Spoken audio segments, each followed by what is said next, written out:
የኛ هدفات ግባችን ቁርአን ሐዲስን በሰለፈሳሊዎች ግንዛቤ መሰረት ለህብረተሰቡ ማስተማር እንደ ደረጃው በተለይ በኢልም የሚሰጡበት መልክ ነዓም ይሄ ሲሰጣውን ቅርሚላቸው ይኖራሉ ወይ አልገባቸውም ወይ ልክ ይኖርባቸዋል ወይ የሆነ ታሪኮ ሊኖራቸው ይችላል ያው አይደለም የጀነት ይሄን መሰላ የአላህ የረሱልን አማና የአንቢያዎችን አማና ቀርቶ ለተትካሻው ለብልጭ ለትንሽ ነገር ስንት ጠላት ይበዛበታል ዱንያዊ ዓለማዊ በሆነ ነገር ላይ ኤማ ሱና ቁርአን ሐዲስ ሸይጣንን ሰባት ምድር የሚቀብር ዳዕዋ ተውሂድ ዳዕዋ ሰለፊያ እንደ ጠላት ታጣለች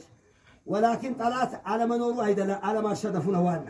ጠላታችን ውስጥ ሆኖ ሐቅን ይጋፈጥ አላህ ሂዳያ ይስጣቸው እኛ ከማንም ጋር ጸብ የለንም የሴት የድንበር የእርስት የብር የክብር የብሔር አጣንቃ አይደለም ችግራችን ሁሉም ማወቅ አለበት የኛ ግባችን ቁርአን ሐዲስ ሸሪዓን አቂማችን እስከቻለ መላው ዓለም ለማድረስ ነው ባያንስ ደግሞ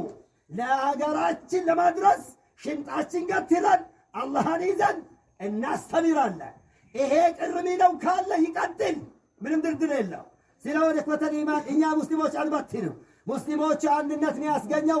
በአንድ አላህ ያመና አንዱ ነብይ የተከተለ ሰው ይበተናል ወይ አላህን ተገዙ ነብይን ተከተሉ ማለት መበተን ነው የሚበትነውን ነገር ተጠንቀቁት ማለት መበተን ነው አማርኛ እንዳበጁሽ ትበጃለሽ ይላል እኮተን ኢማን